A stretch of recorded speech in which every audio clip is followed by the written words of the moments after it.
সাইয়েদনা মারিয়াম আলাইহিস সালাম, যার নামে আল্লাহ তাআলা কোরআনে একটা সূরা দিলেন, উনি পৃথিবীতে এমন একজন মহিয়সী নারী, যেই নারীর গর্ভে, যেই নারীর পেটের ভেতরে স্বামীর স্পর্শ ছাড়া সন্তান দিয়েছে কে? সাইয়েদনা ঈসা আলাইহিস সালাম পেটে আসলেন। মারিয়াম আলাইহিস সালাম লজ্জা পেলেন। হায় হায়, কেমন করে এলাকাবাসীদের কাছে আমি আমার মুখ দেখাবো? বিয়ে করি নাই, স্বামী নাই, বিয়ে হয় নাই, স্বামী নাই, কিন্তু পেটে সন্তান চলে এসেছে। হায় হায়, এলাকায় কেমনে মুখ দেখাবো? লজ্জায় পড়ে মারিয়াম আলাইহিস সালাম এলাকা থেকে চলে গেলেন। কি অবাক করে কাণ্ড! বাচ্চা ভূমিষ্ঠ হওয়ার জন্য, বড় হওয়ার জন্য 6 মাস 7 মাস লাগে নাই, পেটে বাচ্চা আসার সাথে সাথে বাচ্চাটারে বড় করে দিয়েছে কে? সাইয়েদাতুনা মারিয়াম আলাইহিস সালাম এবার বসে পড়লেন, বুঝতে আরম্ভ করলেন প্রেগন্যান্সির পেইন উঠেছে। হঠাৎ করে পেট থেকে বাচ্চা ভূমিষ্ঠ হয়ে যাওয়ার পরে উনি কাঁপতে আরম্ভ করলেন। ক্ষুধার চোটে খাবার কিছু নাই, সামনে ঝর্ণা, উপরে একটা খেজুর গাছ। সাইয়েদনা ঈসা আলাইহিস সালামকে কোলে নিয়ে মারিয়াম আলাইহিস সালাম মনে মনে ভাবে, হায় রে, কেউ যদি একটু খেজুর পেড়ে দিত, এই ক্ষুধার মুহূর্তে আমি খেজুর খেয়ে পেটের ক্ষুধা নিবারণ করতাম। রব্বুল আলামিন মারিয়ামকে উদ্দেশ্য করে আয়াত নাজিল করে দিলেন, ওয়া হুজ্জি ইলাইকি বিজিযইন নাখলাতি তুসাকিত আলাইকি রতবান জানিয়া। কোরআন সাক্ষী, হুজ্জি ইলাইকি বিজিযইন নাখলা, এর মানে হচ্ছে মারিয়াম, কেউ পেড়ে দিবে না, একটু কষ্ট করে হাতটা উঁচু করে খেজুরের ডালা ধরে ঝাঁকুনি মারো, টসটসে কাঁচা পাকা খেজুর নিচের দিকে পড়বে, তারপর তুমি তুলে খাবে। সুবহানাল্লাহ পড়েন। আল্লাহ চাইলে অটোমেটিক্যালি কারামাত হিসেবে খেজুরগুলো নিচে ফেলতে পারতেন না? কথা কন, খেজুরগুলো অটোমেটিক্যালি নিচের দিকে পড়ছে? পড়ে নাই। আল্লাহ শিক্ষা দিয়েছে, যেই পরিস্থিতিতে থাকো না কেন, তোমাকে শ্রম ব্যয় করে, কষ্ট করে তোমার উপার্জন করতে হবে, রিজিকের বন্দোবস্ত করতে হবে। চিল্লায় বলেন ঠিক কিনা? ইসলাম আমাদেরকে এটাই শিখিয়েছে, কাজে লজ্জা নাই। আবার বিশ্বনবী বললেন, ইন খামাতিস সাআ ওয়া ফি ইয়াদি আহাদিকুম ফাসিলাতুন, তোমাদের কারো হাতে যদি একটা চারা বীজ থাকে, সে যদি দেখে কিয়ামত হতে শুরু করেছে, ফা ইন ইসতাতাআ আন ইয়াগরিসাহা ক্বাবলা আন তাকুমাস সাআ ফালইয়াগরিসহা, কারো হাতে একটা চারা বীজ নিয়ত করেছে, চারা বীজটা রোপণ করবে, ইন দ্য মিন টাইম দেখলো কিয়ামত হতে শুরু করেছে, বিশ্বনবী বললেন, যদি তোমার সুযোগ থাকে কিয়ামত হওয়ার আগে চারা বীজটা রোপণ করে দাও। কথা বুঝতে পেরেছেন? আপনার হাতে একটা চারা বীজ, আপনি প্ল্যান করেছেন এই চারা বীজটা রোপণ করবেন। ইন দ্য মিন টাইম দেখলেন কি হওয়া শুরু হয়েছে?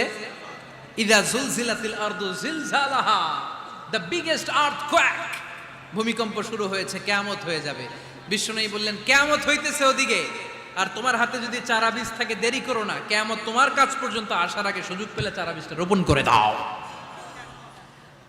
ইসলাম শিখিয়েছে শেষ নিঃশ্বাস পর্যন্ত তোমাকে লড়ে যেতে হবে। এই পৃথিবীতে কেউ কাউকে জায়গা করে দেয় না, জায়গা করে নিতে হবে। এই পৃথিবীটা, the life is not a bed of roses, এটা ফুল বিছানো কোনো ফুল সজ্জা নয়, এটা কণ্টকাকীর্ণ। কেউ আপনার স্পেস করে দিবে না, কেউ আপনাকে সুযোগ করে দিবে না, কেউ আপনার জায়গা করে দিবে না, বরং আপনি জায়গা করে নিলে টাইনা নিচে নামাবে। কথা বলেন। এজন্য কখনো অলসতাকে স্থান দেয়া যাবে। রসুল বাত্তালি দুক্কানু শয়তান, অলস মস্তিষ্ক শয়তানের আড্ডা। অলস যদি কেউ থাকে, এটারে টেনে বেঁধে কাজে নামাবেন, পারা যাবে?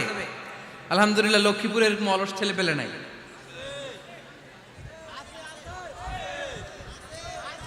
আছে? আমরা আজকে অলসতাকে নো বলে যাবো এই মাহফিল থেকে। অলসতাকে আমরা কি বলবো? আওয়াজ করে বলতে হবে, অলসতাকে কি বলবো আমরা? মুমিনের জীবনে কোনো অলসতা নাই। অলস হয় মুনাফিকরা। অলস হয় কারা?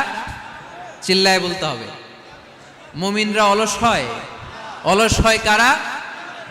এজন্য কোরআনে আল্লাহ একথাও বলে দিলেন, ওয়াইদা কামু ইলাস সালাতি কামু কুসালা ইউরাউনান নাসা ওয়ালা ইয়াযকুরুনাল্লাহা ইল্লা কালিলা।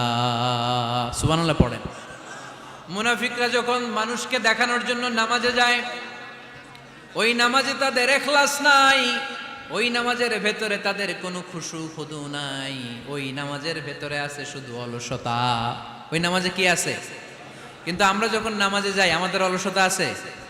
আমরা নামাজ পড়লে আমাদের হৃদয়টারে সজীব করে দেয় কে? আমরা উযু করলে আমাদের মনটাকে চাঙ্গা করে দেয় কে? আমরা মসজিদে ঢুকলে হৃদয়টাকে প্রাণবন্ত করে দেয় কে? মুমিন তো নামাজে গেলে চাঙ্গা হয়, মুমিন উযু করলে চাঙ্গা হয়। বিষ্ণু ঈসা ইসলাম বললেন, ইয়াকিদু শাইতানু আলা কাফিয়াতি রাসি আহাদিকুম ইদা নাম। খেয়াল করে শুনবেন লক্ষ্মীপুরের ভাইয়েরা, চমৎকার একটা হাদিস।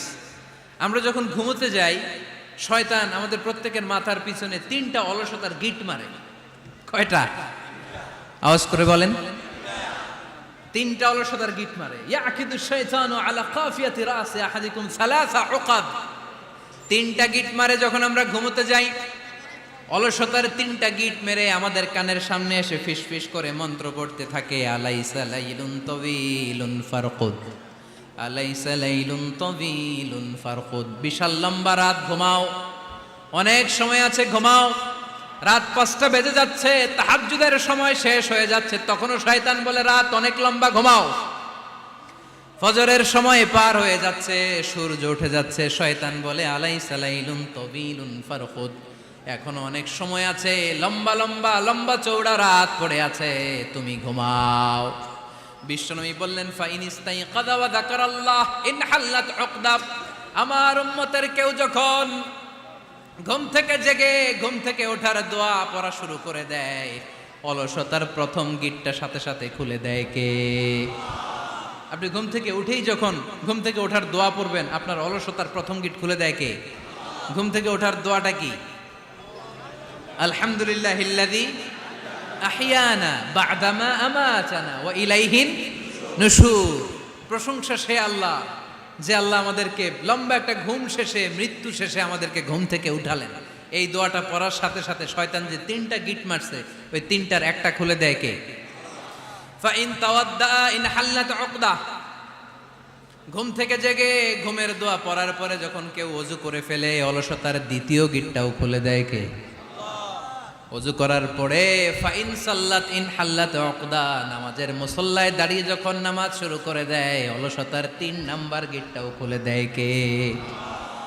3টা গিট যখন খুলে দেয়, বিষ্ণু ঈসা ইসলাম বললেন, ফাআসবাহা নাশীতাল কলব। নাশীত, তখন মুমিন বান্দা সজীব হয়ে ওঠে, প্রাণবন্ত হয়ে ওঠে, উচ্ছ্বসিত হয়ে ওঠে। ওয়া ইল্লা খাবিসান নাফসি কাসলান, আর যদি ঘুমিয়ে থাকে, 3টা গিট তার মাথার পেছনে শয়তানের অলসতার লেগে থাকে, তাহলে তার দিনটা শুরু হয় অলসতা দিয়ে, আর সে হয় অলসতার রাজা। চিল্লায় এখন ঠিক কিনা? এজন্য আমরা কি অলস হতে চাই না কর্মঠ হতে চাই? কোন নবীরা কি অলস ছিলেন? পৃথিবীতে কোন নবী অলস ছিলেন? সব নবী কর্মঠ ছিলেন। বিষ্ণু ঈসা ইসলাম বললেন, মা বাআসাল্লাহু নাবিয়্যান ইল্লা রাআল গানাম। এই পৃথিবীতে এমন কোন নবী নাই যেই নবী বকরি চড়ায় নাই। কি চড়ায় নাই? বকরিরে আপনারা লক্ষ্মীপুরের ভাষায় কি বলেন? কি বলেন? ছাগল। তো পৃথিবীতে এমন কোন নবী নাই যেই নবী কি চড়ায় নাই? ছাগল চড়ায় নাই। সাহাবারা বললেন, ইয়া রাসূলুল্লাহ আনতা কাযালিক, আপনিও ছাগল চড়াইছেন?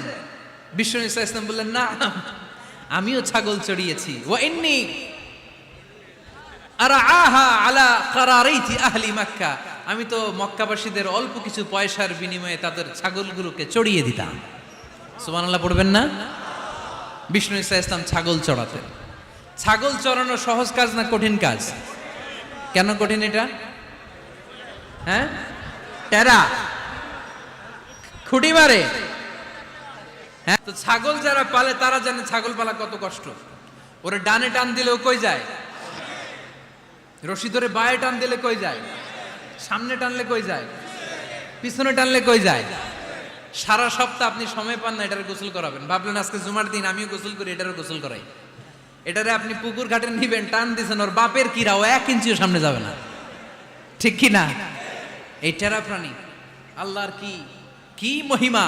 আল্লাহ তাআলা পৃথিবীর সবচেয়ে শ্রেষ্ঠতম মানুষদেরকে ছাগল চড়িয়ে ছেড়েছেন। ঠিক কি না? মা বাআসাল্লাহু নাবিয়্যান ইল্লা রাআল গানাম। এই পৃথিবীতে এমন কোন নবী ছিল না যে নবীরা ছাগল চড়ায় নাই। আল্লাহ বুঝাতে চাইলেন ছাগল চড়ানো অনেক কষ্টের কাজ।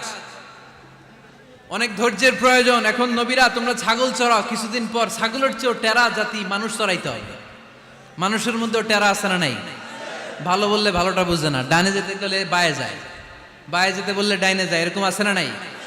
সম্মানিত ভাইয়েরা, সমস্ত আম্বিয়া আলাইহিমুসসালাম ওনারা কর্মঠ ছিলেন। সাইয়েদনা আদম আলাইহিস সালাম নিজ হাতে চারা গাছ রোপণ করে চাষাবাদের কাজ করেছেন। সুবহানাল্লাহ পড়েন।